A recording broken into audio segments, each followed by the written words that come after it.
श्री स्वामी समर्थ. स्वागत आहे तुमचं माझ्या यूट्यूब चॅनलवरती.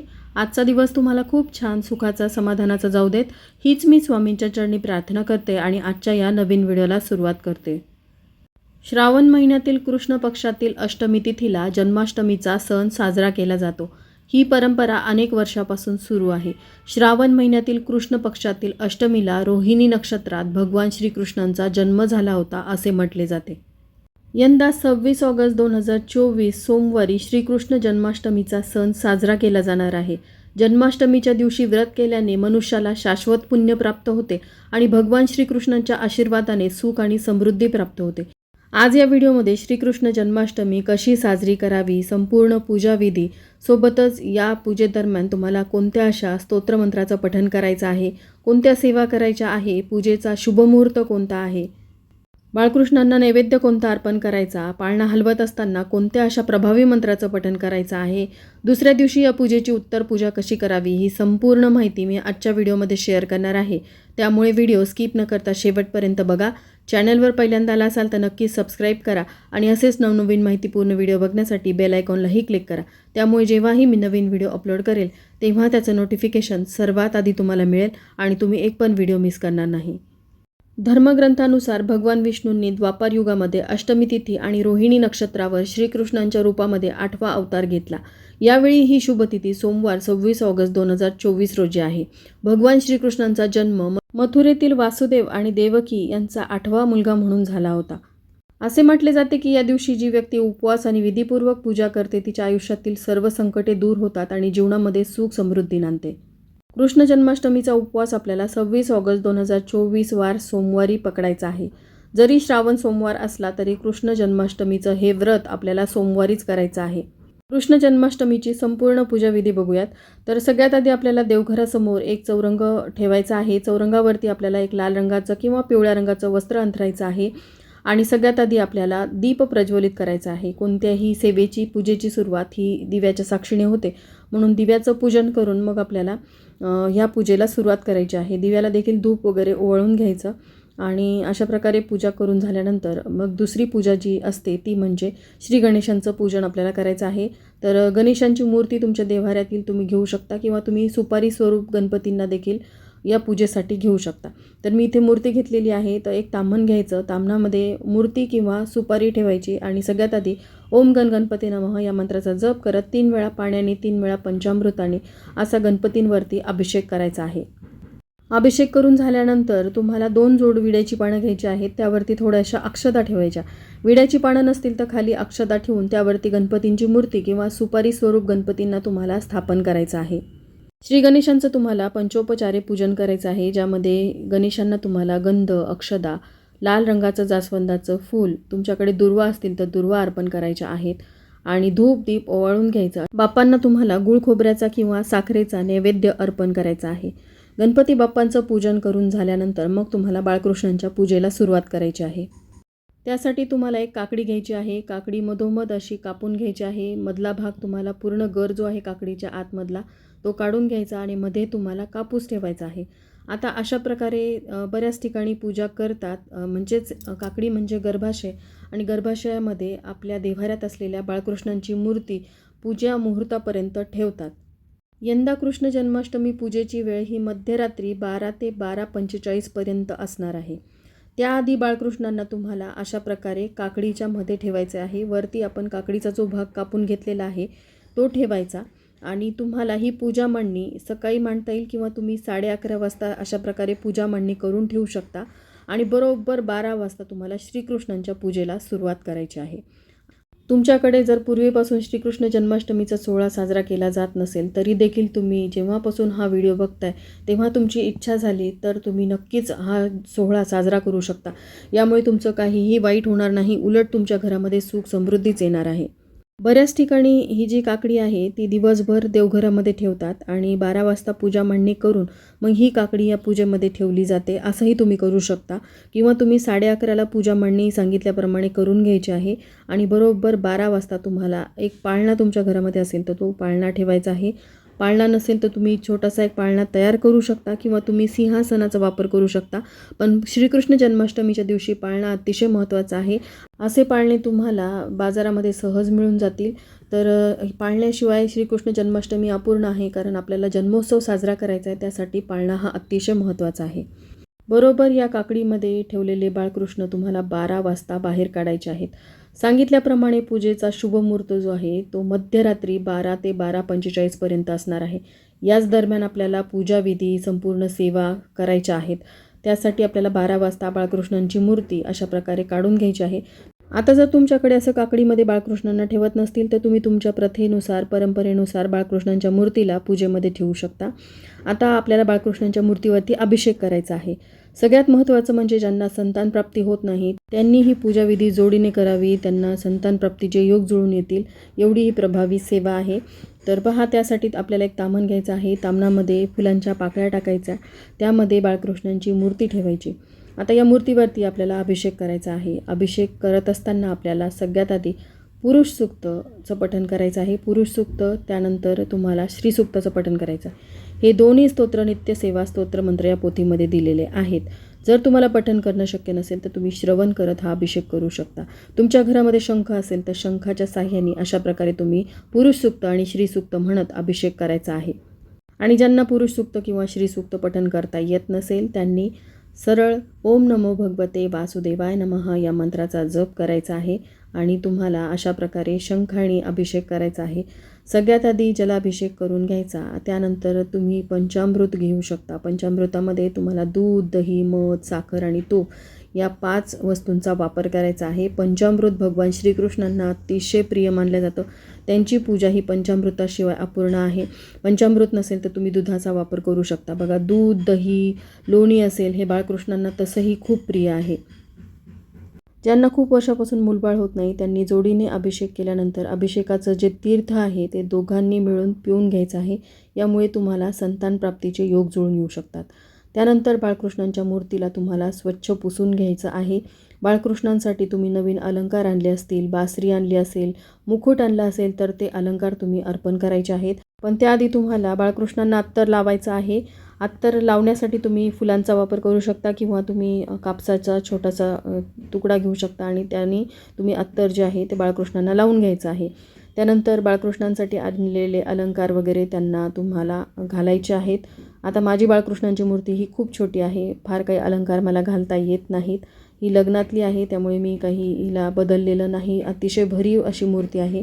तर फक्त ही छोटीशी मोत्याची माळ मी घालत असते आणि माझ्याकडे एक मोराचा मुकुट देखील असतो, पण तो खराब झाला आहे. यावर्षी बाळकृष्ण जन्माष्टमीला मी तो नक्की आणेल आणि त्यावेळेस मी तो घालेल. त्यानंतर बाळकृष्णांना तुम्हाला तुमच्या घरामध्ये चंदन असेल किंवा अष्टगंध असेल तर ते लावून घ्यायचं आहे. अक्षदा अर्पण करायच्या आहेत. आता जो पाळणा आपण घेतलेला आहे त्या पाळण्यामध्ये बाळकृष्णांच्या या मूर्तीला आपल्याला ठेवायचं आहे. बाळकृष्णांना छानपैकी तयार केल्यानंतर जो पाळणा आपण ठेवलेला आहे पूजेमध्ये त्या पाळण्यामध्ये बाळकृष्णांच्या मूर्तीला आपल्याला ठेवायचं आहे. आणि प्रत्येकाच्या घरामध्ये बाळकृष्णांची छोटी असेल मोठी असेल मूर्ती ही असतेच. मूर्ती नसेल तर तुम्ही नक्की ती खरेदी करा. बऱ्याच जणांच्या घरामध्ये बाळकृष्णांचा फोटो असतो तर तुम्ही पूजेमध्ये फोटो देखील ठेवू शकता, हरकत नाही. फोटोला छोटा फोटो असेल तर तुम्ही तो फोटो पाळण्यामध्ये ठेवा. त्यानंतर बाळकृष्णांना तुम्हाला फुलं अर्पण करायची आहेत. आता पिवळ्या रंगाची फुलं बाळकृष्णांना म्हणजेच भगवान श्री हरिविष्णूंना अतिशय प्रिय मानली जातात. त्यामुळे एकतरी पिवळ्या रंगाचं फूल असेल तर ते अर्पण करावं. सगळ्यात महत्त्वाचं म्हणजे बाळकृष्णांना तुळशीपत्र म्हणजेच मंजुळा अतिशय प्रिय आहेत. त्यामुळे मंजुळा तुम्हाला आवर्जून जन्माष्टमीच्या दिवशी अर्पण करायच्या आहेत. बघा, जन्माष्टमीच्या दिवशी तुळशीचं व्रत असतं त्यामुळे तुळस तोडली जात नाही. आदल्या दिवशीच तुम्हाला तुळशीपत्र हे तोडून ठेवायचे आहेत. आता पाळण्याची देखील आपण पूजा करायची आहे. पाळण्याला आपल्याला हळदी कुंकू अक्षदा फुलं अर्पण करायची आहेत. आणि ही सगळी पूजाविधी झाल्यानंतर सगळ्यात महत्त्वाचं म्हणजे जन्माष्टमीच्या दिवशी नैवेद्य काय अर्पण करावा. आता बऱ्याच ठिकाणी नैवेद्य अर्पण करण्याची पद्धत ही वेगवेगळी आहे. तर आपापल्या प्रथेनुसार परंपरेनुसार बाळकृष्णांना नैवेद्य अर्पण करू शकता. आमच्याकडे बाळकृष्णांना सुंठ वडा जो आहे तो अर्पण केला जातो. यासोबतच पंजिरी म्हणजे धणापूड आणि गूळ मिक्स करून ती पंजिरी तयार केली जाते. सोबतच बाळकृष्णांना लोणी आणि दूध आणि पोह्याचा नैवेद्य या 4 गोष्टी आवर्जून अर्पण केल्या जातात. फळांचा नैवेद्य देखील अर्पण केला जातो. आता हा नैवेद्य अर्पण करत असताना तुम्हाला या नैवेद्यावरती तुळशीपत्र ठेवायचं आहे. बघा, भगवान श्रीहरी विष्णू म्हणजेच बाळकृष्ण हे तुळशीपत्राशिवाय नैवेद्य ग्रहण करत नाहीत. तसं तर श्रीकृष्ण जन्माष्टमीला 56 प्रकारचे भोग देखील तुम्ही बनवू शकता, पण नैवेद्य यथाशक्ती आणि तुमच्या प्रथेनुसार, परंपरेनुसार बाळकृष्णांना प्रिय असलेला नैवेद्य आपल्याला अर्पण करायचा आहे. जी घरात फळं असतील ती फळं ठेवा. त्यानंतर सांगितल्याप्रमाणे सुंठवडा किंवा तुम्ही ड्रायफ्रूट्स ठेवू शकता. प्रत्येक वस्तूवरती तुम्हाला तुळशीपत्र ठेवायचं आहे. तुळशीपत्र ठेवत असताना ते पालथं करून ठेवायचं. देठ जो आहे तो देवाकडे असावा, अशा प्रकारे तुम्हाला प्रत्येक पदार्थावरती तुळशीपत्र ठेवायचं आहे. नैवेद्याभोवती तुम्हाला पाणी फिरून घ्यायचं आहे. अशा प्रकारे पंचोपचारे बाळकृष्णांची पूजा झाल्यानंतर मग तुम्हाला बाळकृष्णांचा पाळणा हलवायचा आहे. लक्षात ठेवा, ही जी सेवा आहे ती आपल्याला मध्यरात्री 12 ते 12:45 मिनिटापर्यंतच करायची आहे. या दिवशी जागरण करावं असं म्हणतात. जोपर्यंत पूजाविधी होत नाही तोपर्यंत भजन, कीर्तन, नामस्मरण करावं. पण आता घरामध्ये असलेली वयोवृद्ध असतील, छोटी मुलं असतील, त्यांना जागरण शक्य नसतं. त्यामुळे घरातील कर्त्या व्यक्तींनी आवर्जून जागरण करावं. रात्री सर्वांनी बाळकृष्णांचा पाळणा हलवावा. पाळण्याची गाणी जी आहेत ती तुम्हाला यूट्यूबवरती सहज मिळून जातील. ती गाणीसुद्धा तुम्हाला गायची आहेत. 1-2 गायली तरी चालतात. सगळ्यांनी अशा प्रकारे पाळणा बाळकृष्णांना द्यायचा आहे, हलवायचा आहे पाळणा. पाळणा हलवून झाल्यानंतर मग आपल्याला बाळकृष्णांची जी आरती आपल्याला येते ती आपल्याला आरती करायची आहे. बाळकृष्णांची आरती तुम्हाला नित्यसेवा स्तोत्रमंत्र या पोथीमध्ये सुद्धा मिळेल किंवा तुम्ही यूट्यूबवरती बाळकृष्णांची आरती लावून देऊ शकता. आरती करत असताना सगळ्यात आधी आपल्याला श्री गणेशांची आरती करायची आहे आणि त्यानंतर बाळकृष्णांची आरती करायची आहे. ही आरती करून झाल्यानंतर आपल्याला सेवा देखील करायच्या आहेत. सेवा अतिशय महत्त्वाची आहे, त्यामुळे सेवा करायला आपल्याला चुकायचं नाही. ही पूजाविधी तुमची 15-20 मिनिटामध्ये होऊन जाईल आणि त्यानंतर आपल्याला सेवा देखील करायची आहे. तर सेवेमध्ये काय करायचे तर पहा, नित्यसेवा स्तोत्रमंत्र ही पोथी तुमच्याकडे असेल तर त्यामध्ये असलेला गीतेतील 15वा अध्याय तुम्हाला पठण करायचा आहे. त्यानंतर तुम्हाला गीतेची 18 नावं देखील घ्यायची आहेत. लक्षात ठेवा, ही सेवा आपल्याला श्रीकृष्णांचा पाळणा हलवल्यावरच करायची आहे. तर गीतेचा 15वा अध्याय आणि गीतेची 18 नावं वाचून झाल्यानंतर तुम्हाला एक मंत्र देखील पठण करायचा आहे. तो मंत्र असा आहे, क्लीं कृष्णाय गोविंदाय गोपीनाथ वल्लभाय स्वाहा. पुन्हा एकदा सांगते, क्लीं कृष्णाय गोविंदाय गोपीनाथ वल्लभाय स्वाहा. स्क्रीनवरती फ्लॅश झालेला जो मंत्र आहे तुम्ही जास्तीत जास्त 108 वेळा आणि कमीत कमी 16 वेळा तरी पठण करायचा आहे. ही सेवा करून झाल्यानंतर मग तुम्हाला एक प्रश्न पडू शकतो, आता श्रावण सोमवारचा उपवास आपण कधी सोडायचा आहे. तर पहा, आपण श्रावण सोमवार आणि श्रीकृष्ण जन्माष्टमी एकाच दिवशी आल्यामुळे तुम्हाला जन्माष्टमीचा उपवास जो आहे तो सोमवारीच करायचा आहे.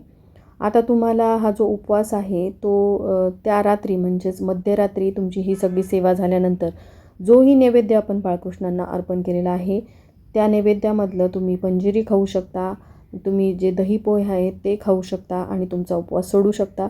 आता बऱ्याच जणांना हे पटणार नाही, तर ते दुसऱ्या दिवशी सकाळी त्यांची ह्या पूजेची उत्तर पूजा वगैरे झाल्यावर उपवास सोडू शकतात, कारण 12 वाजता सहसा कोणालाही जेवण जात नाही. त्यामुळे मग अशा प्रकारे तुम्ही दुसऱ्या दिवशी म्हणजेच दुसराच दिवस सुरू झालेला असतो, मंगळवारी रात्री म्हणजेच 12 वाजताच आपण पूजा करणार आहोत. पण ज्यावेळेस आपण सकाळी उठतो त्यानंतर आपण देवपूजा करून ही पूजा जी आहे याची उत्तर पूजा करणार आहोत. उत्तर पूजा झाल्यानंतर मग तुम्ही उपवास जो आहे तो सोडू शकता. आता ज्यांना उपवास सोडायचाच आहे त्यांनी ह्या सगळ्या सेवा झाल्यानंतर रात्री 12:30 वाजता जेवण केलं तरीही चालणार आहे.